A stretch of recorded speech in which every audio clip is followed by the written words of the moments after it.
दोस्तों नमस्ते।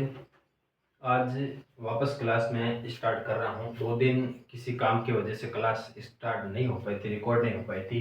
और ये स्कूल वैकेता और कॉलेज वैकेता विश्व इतिहास का जो पोर्शन है उसमें आज ये हमारी चौथी क्लास है। मैंने आपको 2006, 2009 और 2009 संस्कृत विभाग के कलशों के पेपरों के मैंने आपको हल करवा दिए हैं। और आज हमारी ये चौथी क्लास है। 2013 का जो स्कूल वैकेता का प्रश्न पत्र था, लगभग 18-19 प्रश्न थे और प्रश्नों का लेवल भी अच्छा था।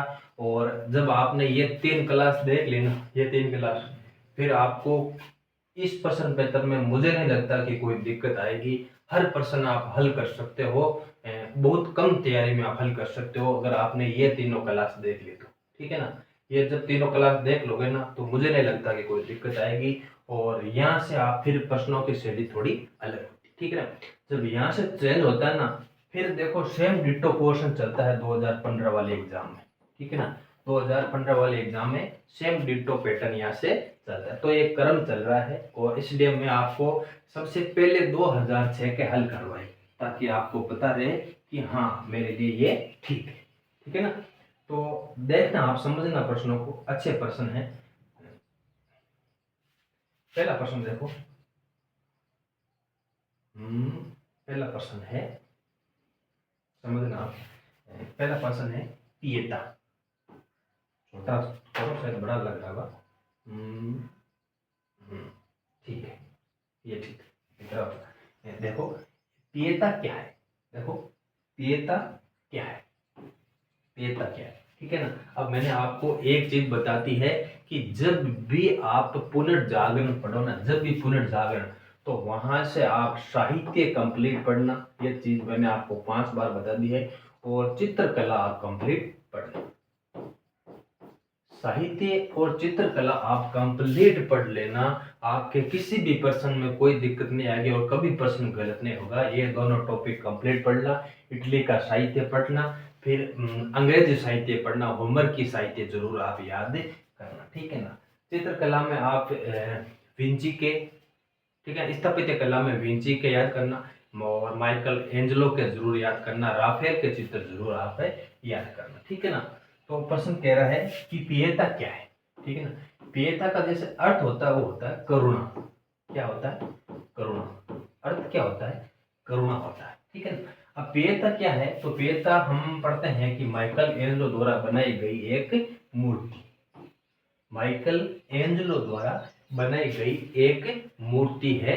ये स्पेशल ही माइकल एंजेलो ने ईसा मसीह की जो होते हैं ना, ईसा के जो माँ होती है ना, माँ, उसको गोद में लिए हुए। ठीक है। ईसा की माँ गोद में लिए हुए इस चित्र को दिखाया गया है। ठीक है। गोद में लिए हुए चित्र को दिखाया गया है। और माइकल एंजेलो तो कहता है, माइकल एंजेलो का एक कथन भी है, कहता है कि चित्र हाथ से नहीं बल्कि मस्तिष्क से बनाए जाते हैं। इसका कथन है, ये भी आप याद रखना कि माइकल एंजेलो कहता है कि चित्र हाथ से नहीं मस्तिष्क से बनाए जाते हैं। ठीक है ना। आप जब भी एक पुनर्जागरण पढ़ो तो ये दो मैंने आपको टॉपिक बता दिए हैं, दोनों टॉपिक आप जरूर जरूर याद कर लेना। ठीक है। थोड़ी सी व्याख्या भी इसमें शायद डाली हुई, देखो। ये देखो माइकल एंजेलो द्वारा निर्मित मूर्ति है। सेंट पीटर गिरजाघर के मुख्य द्वार पर ये लगी हुई है। और ये मेरी के घुटनों पर इस समस्या को बताया गया है। ठीक है। अच्छा प्रश्न समझ लेना आप। ये दोनों टॉपिक आप कंप्लीट पढ़ना ना, मेरे अनुसार तो कहीं कोई आपके दिक्कत नहीं आएगी। देखो जस्टिफिकेशन बाय फेथ एलोन, सिद्धांत को परिवर्तित किसने किया था। ठीक है। देखो टॉपिक क्रम से चल रहा है। पहला प्रश्न पुनर्जागरण से पूछा गया। अब पूछ रहा है कि धर्म सुधार आंदोलन संबंधित प्रश्न है। और ये पूछ रहा है कि ये पुस्तक की रचना किसने की। तो ये पुस्तक लगभग 1520 में इसकी रचना की गई। किसके द्वारा? लूथर के द्वारा। 1520 में लूथर के द्वारा रचना की गई थी ये पुस्तक।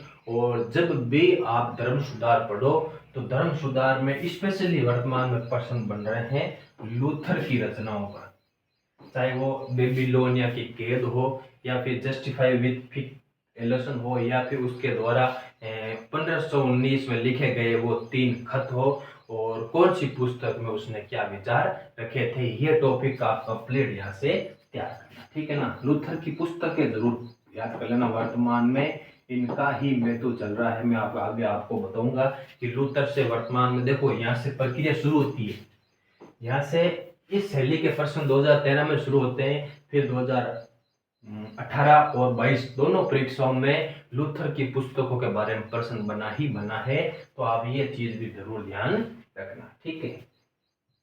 अगला प्रश्न देखो, ये प्रश्न आ गया। देखो, जिन विद्यार्थियों ने पिछली कक्षा देखी है ना, मुझे नहीं लगता कि उनको कुछ भी ऑप्शन भी पढ़ने की जरूरत है। मैंने स्पष्ट वो चीज कही थी कि औद्योगिक क्रांति पद का सर्वप्रथम किसने प्रयोग किया।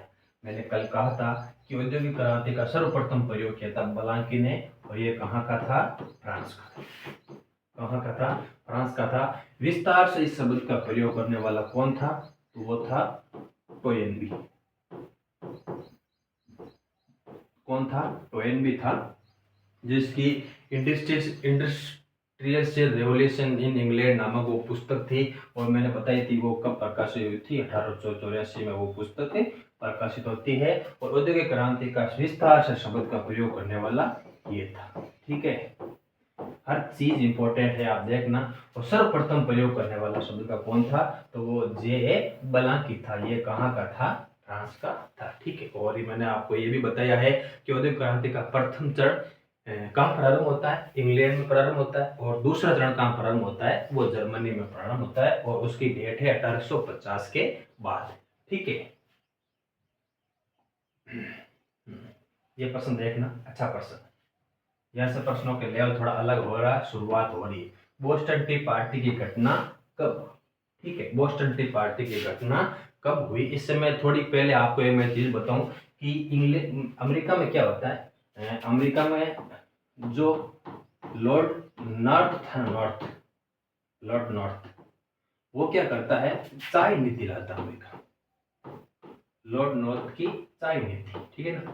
अब चाय नीति से वो क्या करता है कि जो भारत से चाय आती थी ना, भारत से चाय, वो सीधा अमेरिका नहीं जाकर उसने कह दिया कि सीधे कहाँ जाएगी, इंग्लैंड नहीं जाकर कहाँ जाएगी, सीधा वो अमेरिका जाएगी, ठीक है ना, सीधा अमेरिका के तट पर जाएगी, ना कि इंग्लैंड, ना कि इंग्लैंड। अब यहाँ होता क्या है कि इंग्लैंड से वापस चाहे जब अमेरिका आते हैं, इंग्लैंड से अमेरिका, तो क्या हो, जो बिचौलिए थे ना उनको फायदा होता था। और लॉर्ड नॉर्थ ने क्या किया, उन्होंने कहा कि चाय सीधी भारत से कहाँ जाएगी, अमेरिका सीधी भारत जाएगी, इसको जनता को फायदा होगा, और हमारे प्रति जनता संवेदित, हमारे प्रति जनता एकदम से अच्छा व्यवहार करने लग जाए, इसकी ये नीति थी। परंतु जो बिचौलिया नेता थे उनको ये नीति रास नहीं आई, और उन्होंने विरोध करना शुरू कर दिया। विरोध तो सब जगह हुआ, परंतु एक जगह थी बोस्टन बंदरगाह, बोस्टन बंदरगाह, बोस्टन बंदरगाह, ये किस बस्ती में थी, वो थी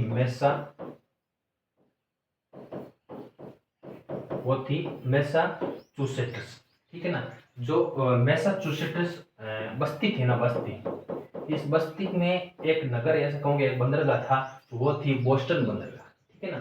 अब बोस्टन बंदरगाह में होता क्या है, जैसे ही वो जहाज आते हैं चाय के, जो जहाज के जज आते हैं, उन्होंने किसके नेतृत्व में बोस्टन टी पार्टी घटना हुई थी, वो था जॉन्स एडम्स, शायद ये नाम था मेरे अनुसार, हाँ ठीक है, ठीक है, सैमुअल एडम्स, क्या नाम था, सैमुअल एडम्स नाम था। इसके नेतृत्व में 340 चाय की पेटियां, इसके नेतृत्व में 340 चाय की पेटियां समुद्र में फेंक दी गई थी। और ये घटना क्या कहलाती है, बोस्टन टी पार्टी कब होती है, 1773, 16 दिसंबर, 16 दिसंबर ही है, हाँ ठीक है, 16 दिसंबर, ठीक है। ये घटना है 16 दिसंबर 1773 को बोस्टन टी पार्टी की घटना होती है। वो बोस्टन टी पार्टी घटना में होता क्या है कि बोस्टन बंदरगाह पर एक जहाज आया हुआ होता है, और वो जहाज एडम्स के नेतृत्व में, विरोधियों ने, ऐसा कहूँ कि बिचौलिए लोगों का यह नेतृत्व था, सैमुअल एडम्स, और इसने चाय की जितनी 340 पेटियां थी ना, उन सबको समुद्र में फेंक दिया था, ठीक है, ये थी इसकी कहानी। और ये बंदरगाह कहाँ पे स्थित था, कौन सी बस्ती में था, तो मैसाचुसेट्स बंदरगाह स्थित में था। और लॉर्ड नॉर्थ की चाय की नीति के कारण ही ये घटनाएं घटी थी। ठीक है, अगला प्रश्न देखो। ये अच्छा प्रश्न है, ये प्रश्न आप समझना, बहुत शानदार प्रश्न बना है। और यहाँ से मैंने कहा नहीं, कुछ प्रश्नों का लेवल अलग होगा और आपको ये चीज यहाँ से समझनी ही। ठीक है, निम्न में से कौन अमेरिकी के स्वतंत्रता संग्राम की घोषणा का मसौदा को तैयार करने वाली समिति का सदस्य नहीं था। ठीक है ना। अब देखो होता क्या है कि फिलाडेल्फिया में होता है द्वितीय कांग्रेस सम्मेलन। फिलाडेल्फिया में क्या होता है, द्वितीय कांग्रेस का सम्मेलन होता है। ठीक है ना, द्वितीय कांग्रेस का सम्मेलन होता है और इस सम्मेलन में कहा जाता है कि हम अमेरिका स्वतंत्रता की घोषणा करने वाले हैं। ठीक है, अब घोषणा करने के लिए होता क्या है कि एक व्यक्ति होता है रिचर्ड हेनरी। रिचर्ड हेनरी, ये नाम याद रखना, ये नाम बहुत इंपॉर्टेंट नाम है। रिचर्ड हेनरी क्या करता है, ये स्वतंत्रता घोषणा का प्रस्ताव लाता है। क्या लाता है, प्रस्ताव लाता है। प्रस्ताव कौन लाता है, रिचर्ड हेनरी प्रस्ताव लाता है। और 2 जुलाई, याद रखना, डेट है जरूर याद रखना, 2 जुलाई, 2 जुलाई की बात है। ठीक है, 2 जुलाई की बात है, 2 जुलाई 1774। ठीक है, 2 जुलाई 1774 की बात है। ठीक है ना, 1774 है शायद, 75 है, 74 ही होगा मेरे अनुसार। ठीक है, 73, 74, 75, 74, हाँ ठीक है, 74 के बिल्कुल ठीक है ना। तो अब होता क्या है कि रिचर्ड हेनरी क्या करता है कि प्रस्ताव लाता है और 2 जुलाई को वो प्रस्ताव स्वीकार करता है Adam Smith. Adam Smith, John Adam भी कहते हैं या एडम स्मिथ भी कहते हैं, जॉन एडम भी नाम मिलता है। ठीक है ना, जॉन एडम ये प्रस्ताव को क्या करता है, स्वीकार करता है। कौन सा प्रस्ताव, स्वतंत्रता घोषणा का प्रस्ताव वो स्वीकार करता है। ठीक है ना, अब स्वीकार करने के बाद क्या करते हैं, एक समिति बनाते हैं, 5 लोगों की समिति। कितने लोगों की समिति बनाते हैं, ये रिचर्ड हेनरी नाम जरूर याद रखना। ठीक है, और अब 5 लोगों की समिति बनाते हैं कि उनको कहा गया कि भी संविधान का मसौदा आप तैयार करो। ठीक है ना, सॉरी वो शायद 75 ही डेट है, मैं आपको कंफर्म बता दूंगा, मुझे याद नहीं आ रहा है, बता दूंगा आपको, है ना। तो 5 ये युक्ति जरूर याद रखना। इस समिति का अध्यक्ष कौन था, वो याद रखना, वो था जेफरसन। जेफरसन, ठीक है। और दूसरा व्यक्ति कौन था, वो था जॉन एडम। जॉन एडम, ठीक है। तीसरा व्यक्ति कौन था, 2 ये हो गए। और तीसरा व्यक्ति था रोजर शर्मन।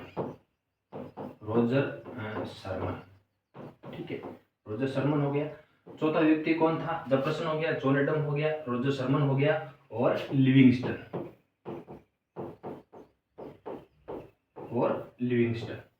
ठीक है। और एक व्यक्ति था फ्रैंकलिन। एक व्यक्ति कौन था, फ्रैंकलिन, ठीक है। अब इन 5 लोगों को कहा गया कि आप संविधान के निर्माण के लिए या स्वतंत्रता की घोषणा का मसौदा आप तैयार कीजिए, संविधान का आप ढांचा यहाँ से तैयार कीजिए। ठीक है, तो जेफरसन इसका अध्यक्ष था, John Adams, Roger Sherman, Livingston और फ्रैंकलिन, ये 4 व्यक्ति इसके सदस्य थे। तो कुल हो गए 5। ठीक है ना, और प्रश्न यही पूछ रहा है कि समिति का सदस्य नहीं था। ठीक है ना, तब तो वापस क्या करते हैं कि 4 जुलाई को इसको स्वीकार करते हैं। 4 जुलाई को क्या करते हैं, स्वीकार करते हैं। और जेफरसन के नेतृत्व में अमेरिका स्वतंत्रता संग्राम की घोषणा, अमेरिका का स्वतंत्रता की घोषणा की जाती है। वो की जाती है फिलाडेल्फिया। कहाँ की जाती है, फिलाडेल्फिया में। तो जेफरसन था, फ्रैंकलिन था और शर्मन था, जॉर्ज वॉशिंगटन नहीं था। ठीक है ना, जॉर्ज वॉशिंगटन नहीं था। ये क्या था, अमेरिकी सेना का सेनापति था। ठीक है, 14 जुलाई 1775।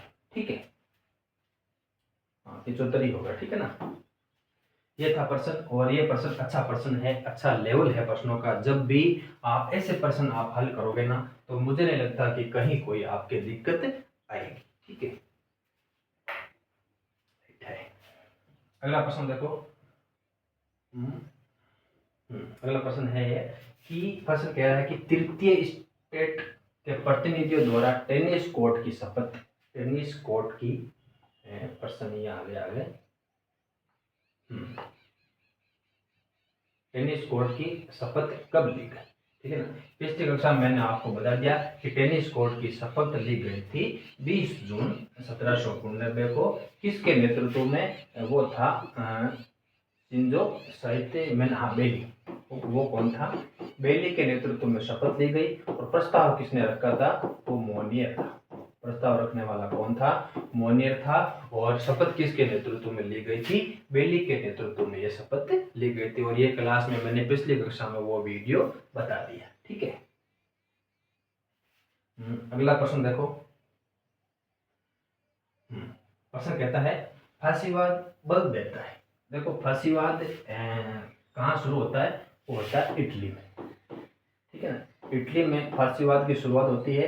और इटली में था, कौन था? मुसोलिनी, मुसोलिनी या मुसोलिनी भी कहते हैं।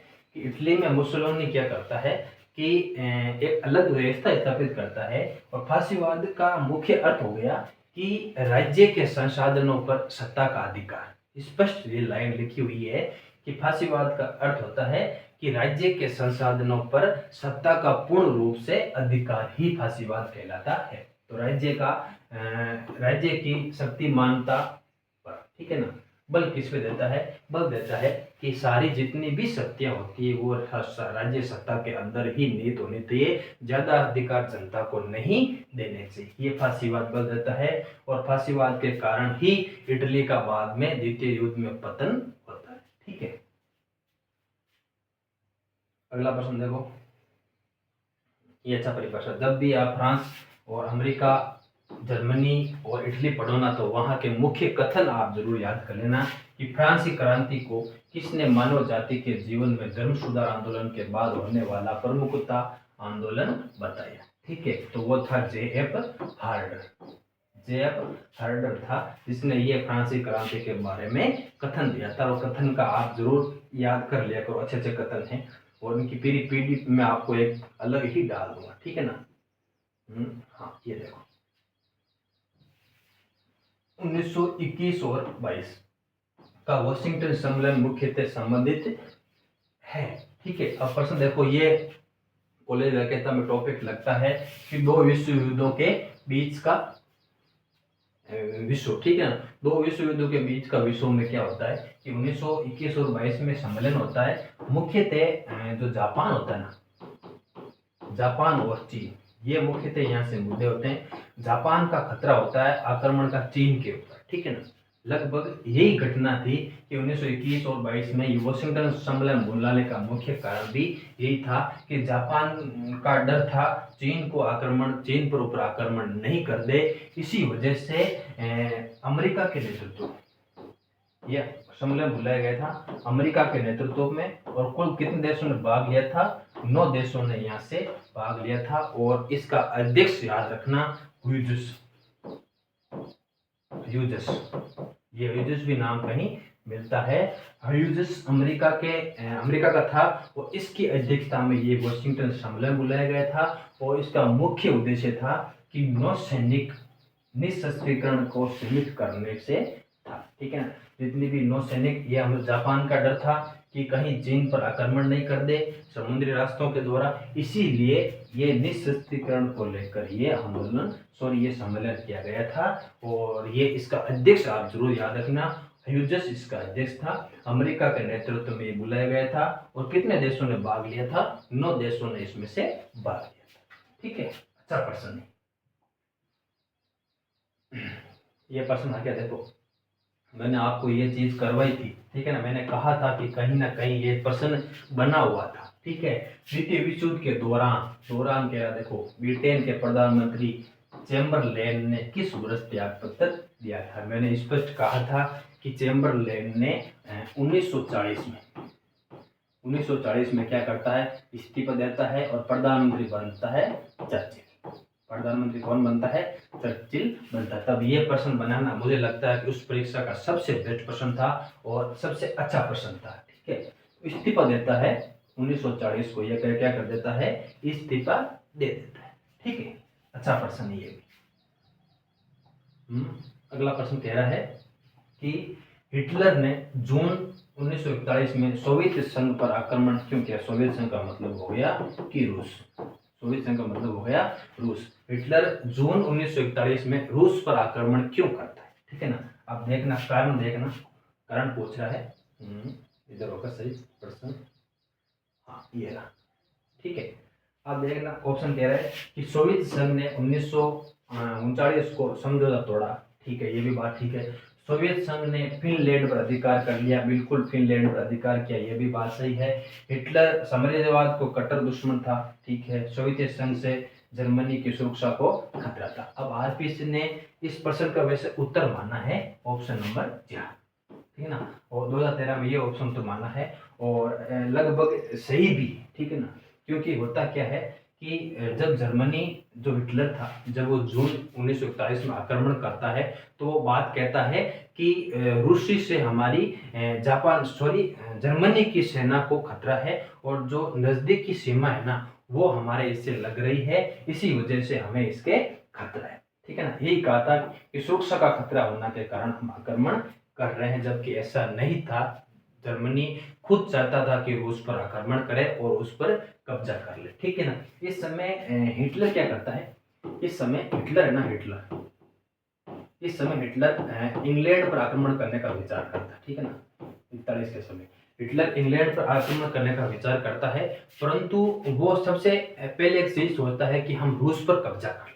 ठीक है ना, रूस पर कब्जा कर लें। रूस ने क्या किया कि फिनलैंड पर अधिकार करने के लिए हम रूस को इतना जोर लगाना पड़ा कि पूरे संसाधन वहां पर इसने खपा दिए थे। ठीक है ना, अब क्या होता है, फिनलैंड पर अधिकार करने के लिए रूस को इतना तड़पना पड़ा, तो उसने सोचा कि सबसे पहले रूस कमजोर है और रूस को हम हराने का प्रयास करते हैं ताकि हमें वहां से खाद्य सामग्री भी मिल जाएगी, क्योंकि द्वितीय विश्व युद्ध तो बहुत लंबा चल रहा था। ठीक है, इसी वजह से आक्रमण कर दिया था, ये नीति इसकी थी। ठीक है, और जब भी आप हिटलर पढ़ो ना, वर्तमान में जब भी आप हिटलर पढ़ो, हिटलर की विदेश नीति, हिटलर की विदेश नीति का पॉइंट टू पॉइंट याद कर लेना। और चाहे आप नाजीवाद में कुछ पढ़ो या नहीं पढ़ो, परंतु हिटलर की विदेश नीति याद कर लेना। एक भी प्रश्न यहाँ से बाहर नहीं जा रहा है वर्तमान में। हिटलर की विदेश नीति, चाहे पोलैंड का आक्रमण हो, चाहे और समझौते हो, चाहे म्यूकिन का समझौता हो, जितने भी है ना, वो विदेश नीति आप जरूर कंप्लीट कर लेना। कोई, मुझे नहीं लगता कि कोई दिक्कत आएगी।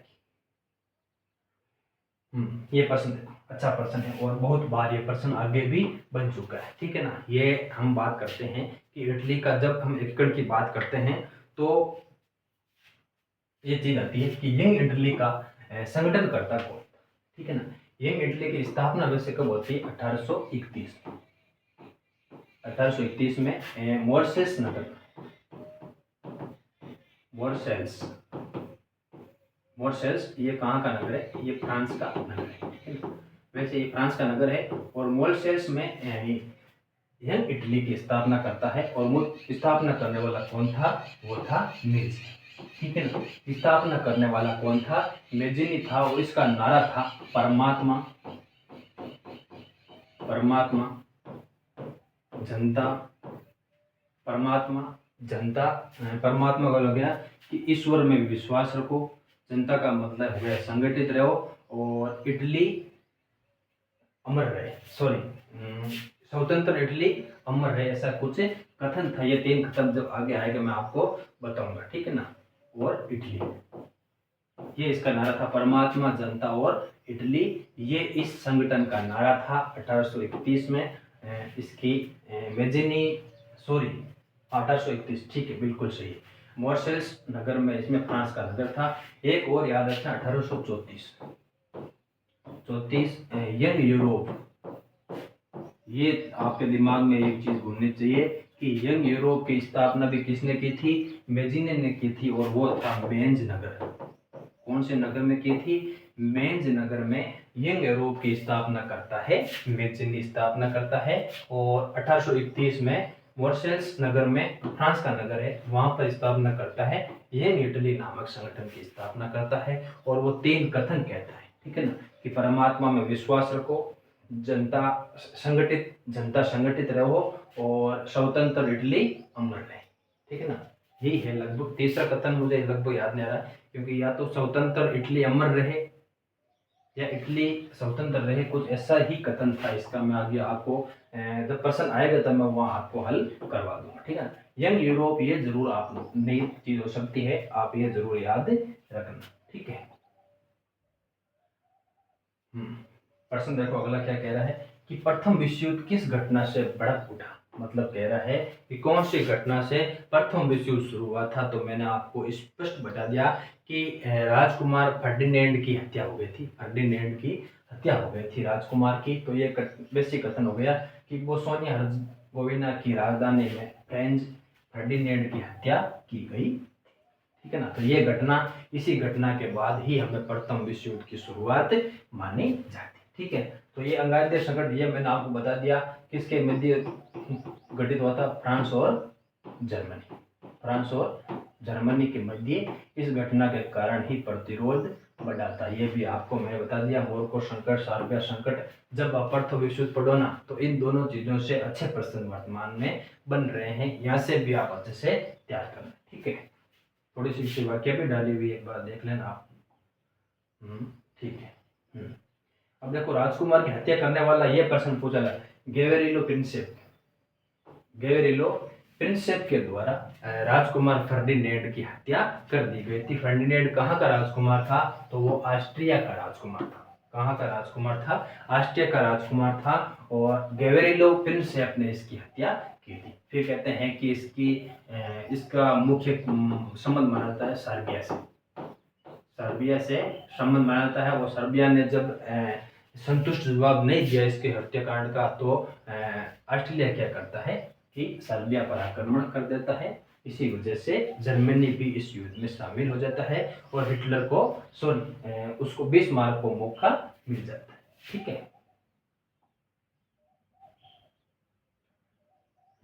ये देखना, ये वैसे प्रश्न डिलीट हो गया था, फिर भी प्रश्न देखना कि निम्न में से कौन सा कथन असत्य पूछ रहा है कि नेपोलियन की पराजय के बाद 1815 की पेरिस की संधि के माध्यम से यूरोपीय शक्तियों ने किया, ठीक है ना। जब मैं आपको बता चुका हूं कि 1815 में क्या होता है, वाटरलू का युद्ध होता है, ठीक है ना। वाटरलू का युद्ध होता है और युद्ध में नेपोलियन हार जाता है। नेपोलियन को निर्वासित जीवन जीने के लिए ये चीज में बताता है कि हेलेना, सेंट हेलेना कहाँ है, दक्षिणी अंटार्कटिक में स्थित है। वहां पर निर्वासित जीवन जीने के लिए इसको भेज दिया गया था। और उसके बाद 1815 में पेरिस का सम्मेलन होता है और नेपोलियन की क्षेत्र को विभाजित किया जाता है, फ्रांस को पूरी तरह से तोड़ दिया जाता है। तो यूरोप के राजवंशों को उनके पुश्तैनी क्षेत्रों में पुनर्स्थापित करने का प्रयास किया गया, बिल्कुल प्रयास किया गया, क्योंकि इसके बाद किसको साहित्य, हाँ ठीक है, हाँ इसके बाद क्या गया कि जो मुख्य राजवंश था ना फ्रांस में, फ्रांस के राजवंश को पुनः विस्थापित किया गया था। तो ये बात बिल्कुल सही है। नेपोलियन से पूर्व शक्ति संतुलन को पुनर्स्थापित किया गया, बिल्कुल सही है, क्योंकि 1790 तक जो फ्रांस की सीमा थी ना, फ्रांस की सीमा, ये सीमा नहीं जो पाकिस्तान से है, ये सीमा नहीं है, ध्यान रखना। जो फ्रांस की सीमा थी ना 1790 तक जो फ्रांस की सीमा थी उनको पुनर्स्थापित किया गया। इस सम्मेलन में कहा गया कि फ्रांस की सीमा वही रहेगी जो 1790 तक थी, ठीक है। तो ये भी यहाँ से तय की गई थी। यूरोप की विभिन्न कौमों को राष्ट्रीय आकांक्षाओं को ध्यान में रखा गया, क्रांति के विचारों को प्रभावों को समाप्त किया गया। लगभग देखो, लगभग कथन सभी सत्य बैठ रहे हैं ना। तो ये सत्य पूछ रहा है, तो इस प्रश्न को क्या करना पड़ा था, डिलीट करना पड़ा था, परंतु प्रश्न अच्छा था, ठीक है ना, प्रश्न अच्छा प्रश्न था। यहाँ से पूरे हो गए। अगला प्रश्न देखो। प्रश्न देखना आ गया, ठीक है ना। प्रश्न क्या कह रहा है, वाणिज्यवाद सिद्धांत व्यवहार में यूरोप में सामान्यतः स्वीकृति थी। पूछ रहा है कि वाणिज्यवाद का कौन सा काल हम स्पष्ट रूप से मान सकते हैं। तो हमने पढ़ रखा है कि 14वीं से 16वीं शताब्दी के मध्य को हम वाणिज्यवाद के काल से जानते हैं। और मैंने आपको बताया भी था कि वाणिज्यवाद शब्द का सर्वप्रथम प्रयोग किसने किया था, तो वो था स्मिथ। हाँ, स्मिथ था। वो कौन था? स्मिथ था। और स्मिथ की एक पुस्तक थी, उसका नाम भी मैंने बताया था, नेशन ऑफ, किताब आपके दिमाग में याद होगी, नेशन ऑफ किताब 1776 में ये बुक प्रकाशित की थी। जॉन एडम या एडम स्मिथ भी नाम इसका, जॉन एडम के द्वारा ये पुस्तक प्रकाशित की गई थी। और उस पुस्तक में वाणिज्यवाद शब्द की मैंने ये भी चर्चा की थी कि इसको नकारात्मक रूप में इसको प्रस्तुत किया गया था। और ये चीज मैंने आपको क्लियर करवा दी, ठीक है। तो डेट हो जाएगी या एक दो शताब्दियों के मध्य लगभग 250 साल तक वाणिज्यवाद चला था, ठीक है ना। वाणिज्यवाद का सबसे इस अर्थ ये है कि अपने देश के जितने भी संसाधन है ना, उनका आप खुद प्रयोग कीजिए, निर्यात बहुत कम कीजिए, निर्यात बहुत ज्यादा करना है, आयात बहुत कम करना है। अपने देश के संसाधनों को अपने देश के अंदर ही विकसित करना है और बाहर से भेजना है, ठीक है। अगला देखना, 10 days that shook a world, रूसी क्रांति का आंखों देखा विवरण दिया था, ठीक है। ये अच्छा प्रश्न है। और ये था जे रीड, इसके द्वारा ये पुस्तक लिखी गई थी, जे रीड के द्वारा पुस्तक लिखी गई थी। और जे रीड की पुस्तक का नाम है 10 days that shook a world। ये रूसी क्रांति पर ये किताब लिखी गई थी, ठीक है। ये अच्छा प्रश्न, कंसेप्ट होता है ये, देखो कंसेप्ट होता है लिंक ऑफ नेशन के विषय में कौन सा कथन असत्य पूछ रहा है। तो 1919 के शांति समझौते के अंतर्गत इसकी स्थापना की गई, बिल्कुल सही बात है। 1919 में वर्साई की संधि होती है, ठीक है ना। वर्साई की संधि होती है जर्मनी के साथ, किसके साथ? जर्मनी के साथ वर्साई की संधि होती है। और इसी संधि में कहा जाता है कि हम एक अंतर्राष्ट्रीय संस्था की स्थापना करने वाले हैं जिसका उद्देश्य है विश्व में शांति बनाए रखना। तो ये बिल्कुल सही बात है, ठीक है। ये लगभग पूर्णतः विफल रही, लगभग ये भी बिल्कुल सही है क्योंकि पूर्णतः विफल ही रही थी। ऐसा कुछ कोई बहुत कम कार्य थे, तो ये लगभग ठीक है। ये फिनलैंड और स्वीडन के बीच आइलैंड द्वीप को लेकर चल रहे विवाद को भी न सुलझा सका, ठीक है ना। ये न सुलझा सका नहीं बल्कि सुलझाया था। ये जो विवाद था, आइलैंड जो द्वीप था, आइलैंड के द्वीप पर दो देशों ने अधिकार करने का प्रयास किया, एक फिनलैंड और स्वीडन, ठीक है ना। अब आइलैंड पर राष्ट्रसंघ के जब मुद्दा गया 1921 में, मुद्दा कब गया? 1921 में जब राष्ट्रसंघ में मुद्दा गया तो राष्ट्रसंघ ने निर्णय दिया कि आइलैंड पर फिनलैंड का अधिकार रहेगा, फिनलैंड का अधिकार रहेगा। और जो जितने भी स्वीडिश हैं उन स्वीडिश को भाषा के आधार पर स्वतंत्रता दी जाएगी। तो ये मुद्दा लीग ऑफ नेशन ने ये मुद्दा सुलझा दिया था। तो ये कथन गलत हो जाएगा। और कह रहा है कि संयुक्त राज्य अमेरिका के सदस्य न बनने के कारण वास्तविक रूप अर्थ में वंचित होकर रह गए थे। बिल्कुल सही बात है क्योंकि स्थापना करने वाला तो रूजवेल्ट ही था, स्थापना करने वाला तो विल्सन वुडरो, स्थापना करने वाला तो विल्सन वुडरो था, परंतु अमेरिका कभी भी लीग ऑफ नेशन का सदस्य नहीं बना था। तो ये भी बात बिल्कुल सही है, परंतु ये बात सही नहीं है। ये मुद्दा सुलझा दिया था और कह रहा है कि ने सुलझा, ठीक है ना। अच्छा प्रश्न है, ये होता है कंसेप्ट। और जब आप कंसेप्ट आपका क्लियर हो ना, कोई भी आपको नहीं रोक सकता। ये प्रश्न है। अब आप देखो, यहाँ से प्रश्न देखो, 2013 का प्रश्न है। सेम डिट्टो प्रश्न अभी वर्तमान में चल रहा है कि जो माओ का था या मौत से तुम के ऐतिहासिक महाअभियान की अवधि पूछ रहा है। तो होता क्या है कि चीन में होता है, एक व्यक्ति नाम होता है Chiang Kai Shek, Chiang Kai Shek, वो था कोमंतिंग दल का, कोमितांग दल, ठीक है ना। कोमितांग दल मैंने आपको बताया था कि 1912 में इसकी स्थापना होती है कोमितांग दल के द्वारा। और किसके द्वारा? सनायत सेन के द्वारा, सनायत सेन के द्वारा इसकी स्थापना होती है। और चीनी क्रांति का जनक ये चीज मैंने आपको बता दी कि सनायत सेन था, ठीक है। अब देखो, चीन में चियांग काई शेक का शासन था और कोमितिंग दल की सरकार थी, ठीक है ना। अब मुआसे कौन था, वो था साम्यवादी। मुआसे किस दल का था, साम्यवादी दल का था। तो साम्यवादी दल ने क्या किया, एक प्रस्थान किया। किसके क्षेत्रों में, ये एक प्रस्थान किया गया था, सरकार के विरुद्ध ये अभियान चलाया गया था। और वो अभियान कहां से कहां तक था, ये प्रश्न अभी जस्ट परीक्षा में पूछा गया है कि ये प्रश्न ये अभियान कहां से कहां तक था। अभी स्कूल विज्ञता 2022 में बना है, तो वो था कियांगसी, कियांगसी से सेंसी। ये कियांगसी से प्रस्थान शुरू होता है और सेंसी तक ये प्रस्थान चलता है। कियांगसी से सेंसी तक ये प्रस्थान चलता है, ठीक है। और इस प्रस्थान को चियांग काई शेक कहता है कि मृत्यु का प्रस्थान, मृत्यु का प्रस्थान, मृत्यु का प्रस्थान कहता है। और प्रश्न यही पूछ रहा है कि ये अवधि कब है, तो अवधि हो जाएगी 16 अक्टूबर 1934 से 20 अक्टूबर 1935 तक। 16 अक्टूबर 1934 से 20 अक्टूबर 1935 तक ये महाप्रस्थान होता है। और ये होता है माओ के नेतृत्व में प्रस्थान होता है। और कहां से कहां तक, कियांगसी से सेंसी नामक स्थान तक ये प्रस्थान चलता है, ठीक है। और इसमें सबसे एक कमांडर याद रखना, अगर आपके किताबों में नहीं मिले ना कमांडर, एक याद रखना कि आपके किताब में अगर कमांडर नहीं मिले ना किताब में, तो इस अभियान में कमांडर था, उसका नाम था सूते। क्या नाम था, सूते। सूते नामक कमांडर का भी इस महाप्रस्थान में मुख्य योगदान था। माओ तो इसका नेतृत्व करने वाला था, ये चीज याद रखना, ठीक है ना।